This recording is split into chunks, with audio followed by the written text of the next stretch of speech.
Drama की starting में हम जियांग नाम की एक लेडी को देखते हैं जिसकी डिलीवरी हो रही होती है।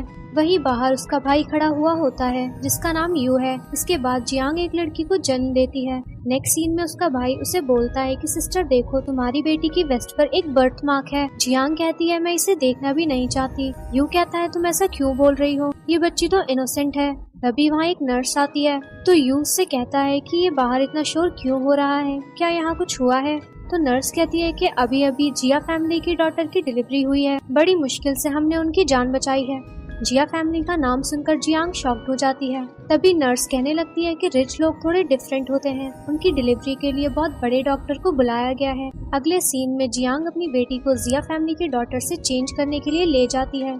अब हमें फ्लैशबैक में एक सीन दिखाया जाता है जिसमें हम जियांग के बॉयफ्रेंड हान को देखते हैं। जब हान को पता चलता है कि जिया प्रेग्नेंट है तो वो उससे कहता है कि मेरी वाइफ भी प्रेग्नेंट है। ये सुनकर जियांग बोलती है कि तुमने तो कहा था कि तुम्हें उसके साथ बेबी नहीं चाहिए। हान बोलता है कि वो मेरी वाइफ है, तो अगर वो मेरे बेबी को जन्म दे भी रही है तो इसमें गलत क्या है। ये सुनकर जियांग बोलती है तो फिर मैं कौन हूँ। हान कहता है तुम जानती थी कि मेरी वाइफ है, फिर भी तुम मेरे साथ रिलेशन में रही। तुम्हारे इस बेबी को मैं एक्सेप्ट नहीं करूंगा। जियांग उसे एक थप्पड़ मार देती है।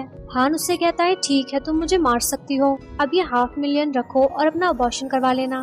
तभी जियांग उससे कहती है अगर तुम आज मुझे छोड़कर चले गए तो मैं तुम्हारी वाइफ को सब कुछ बता दूंगी। तभी हान उसे एक थप्पड़ मारता है और कहता है कि मेरी वाइफ जिया फैमिली की इकलौती डॉटर है और तुम एक गरीब लो क्लास लड़की। फिर जियांग कहती है तुम्हें वो कभी नहीं मिलेगा जो तुम चाहते हो। फिर हान उसे एक थप्पड़ मारते हुए कहता है कि अगर फिर से तुमने कोई प्रॉब्लम की तो मुझे ब्लेम मत करना। ये कहकर वो वहाँ से चला गया। जियांग ये सब याद कर रही होती है और अपने आप से बोलती है कि हान तुमने मेरी पूरी लाइफ पर बात कर दी।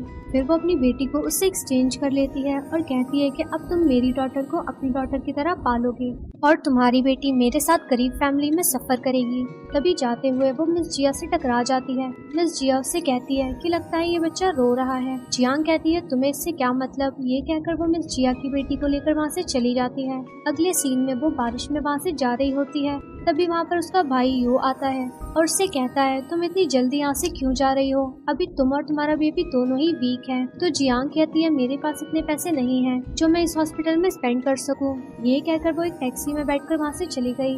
अब हमें कुछ साल बाद का सीन दिखाया जाता है जहाँ जिया फैमिली की बेटी थोड़ी बड़ी हो चुकी होती है और वो उसके साथ काम करवा रही होती है और उससे गलती हो जाने पर जियांग उसे जोर जोर से मारने लगती है। तभी साथ के लोग कहने लगते हैं कि ये लड़की अभी बहुत छोटी है, तुम इसे ऐसे कैसे मार सकती हो, ये तुम्हारी डॉटर है भी या नहीं। जियांग याओ याओ की तरफ देखकर कहती है तुम इतनी इनोसेंट होने का नाटक क्यों कर रही हो, मैं तुम्हें अभी सबक सिखाती हूँ। ये कहकर वो उसे और मारने लग जाती है। तभी वहाँ जिया का भाई यू आकर उसे बचा लेता है और उससे कहने लगता है तुम ये सब क्या कर रही हो, याओ याओ तुम्हारी बेटी है और तुम इसे इतने सालों से मारती आ रही हो, ये कुछ ज्यादा ही हो रहा है। जियांग बोलती है ये मेरी डॉटर नहीं है। यू कहने लगता है सिस्टर आप गुस्से में ऐसा कैसे बोल सकती हो। फिर याओ याओ रोते हुए कहती है mom I am sorry, please मुझे माफ कर दो।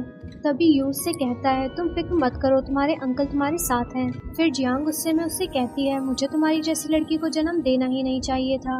ये कहकर वो वहाँ से चली जाती है। अगले सीन में यू उसकी चोट पर दवाई लगा रहा होता है और उससे कहता है कि बताओ मुझे मॉम ने तुम्हें कहाँ कहाँ मारा है, तुम्हें मेडिसिन लगा देता हूँ वरना यहाँ स्कार रह जाएंगे। ये सुनकर याओ याओ उन्हें अपनी वेस्ट दिखाती है जिसे देखकर यू अंकल कहने लगते हैं तुम्हारी वेस्ट पर तो एक बर्थ मार्क था। तभी याओ याओ बोलती है नहीं मुझे तो कोई बर्थ मार्क नहीं है, आपको जरूर कोई मिस्टेक हुई होगी। अंकल कहते हैं मुझे कैसे मिस्टेक हो सकती है, मैंने खुद अपनी आंखों से देखा था और अपनी सिस्टर से पूछने लगता है। जियांग कहती है इसे कोई बर्थ मार्क नहीं था, जरूर वहाँ थोड़ा ब्लड लगा होगा जो धोने के बाद साफ हो गया। यू अंकल कहते हैं सिस्टर प्लीज आप अपना गुस्सा याओ याओ पर मत निकाला करो। तभी याओ याओ उनसे बोलती है अंकल आप मेरी मॉम के साथ आर्ग्यू मत करो, उनकी हेल्थ भी ठीक नहीं है। ये सुनकर यू अंकल जियांग से बोलते हैं देखो तुम्हारी बेटी तुम्हारी कितनी फिक्र करती है। इसके बाद हमें जिया फैमिली का सीन दिखाया जाता है जहाँ वो लोग अपनी बेटी यूनिंग का बर्थडे सेलिब्रेट कर रहे होते हैं, लेकिन उन्हें पता नहीं होता कि वो उनकी असली बेटी नहीं है। तभी यूनिंग के ग्रैंडपा उससे बोले यूनिंग इसे खोलो और देखो ग्रैंडपा तुम्हारे लिए क्या गिफ्ट लेकर आए हैं। उन्होंने उसे गिफ्ट में एक प्रॉपर्टी दी थी। तभी यूनिंग की मॉम जिया ग्रैंडपा से बोलती है यूनिंग अभी बहुत छोटी है, इसे गिफ्ट में ये सब देने की क्या जरूरत थी। ग्रैंडपा कहते हैं क्या हुआ अगर वो छोटी है तो हमारी फैमिली की वारिस ही। फिर वो यूनिंग से कहते हैं चलो अब कैंडल बुझाकर विश मांगो। इसके बाद यूनिंग अपनी विश मांग लेती है। वहीं दूसरी तरफ यू अंकल याओ याओ का बर्थडे सेलिब्रेट कर रहे थे, जिससे याओ याओ तो काफी ज्यादा खुश थी। तभी उसकी मॉम जियांग बोलती है, अभी तो तुम बड़ी जोर जोर से रो रही थी, तो वो सब तुम्हारा नाटक था। तभी यू अंकल उससे बोलते हैं, सिस्टर तुम इसे काफी डांट चुकी हो। तो जियांग उससे बोलती है, मैंने अभी तुम्हें कुछ कहा ही नहीं, तुमने इसके लिए केक खरीद कर पैसे वेस्ट कर दिए। यू अंकल याओ याओ से बोलते हैं, तुम अपनी मॉम के बारे में मत सोचो और जल्दी जल्दी कोई विश मांगो। याओ याओ कहती है, मेरी विश ये है कि मैं जल्दी से बड़ी हो जाऊं और बहुत सारे पैसे कमाऊं, जिससे अपनी मॉम को खुशियां दे सकूं। यू अंकल बोलते हैं, तुम्हें बस अपनी मॉम की ही फिक्र है, तुम मुझे भूल गई। तभी याओ याओ उनके फेस पर केक लगा देती है और फिर वो दोनों ऐसे ही मस्ती करने लगते हैं। जियांग उन्हें देख रही होती है, फिर अपने मन में कहती है, नहीं मैं सॉफ्ट हार्टेड नहीं हो सकती, ये मेरी नहीं बल्कि हान की डॉटर है, जो मेरी डॉटर को मारना चाहता था, तो अब उसकी गलती की सजा उसकी बेटी को चुकानी पड़ेगी। ये लड़की यही डिजर्व करती है।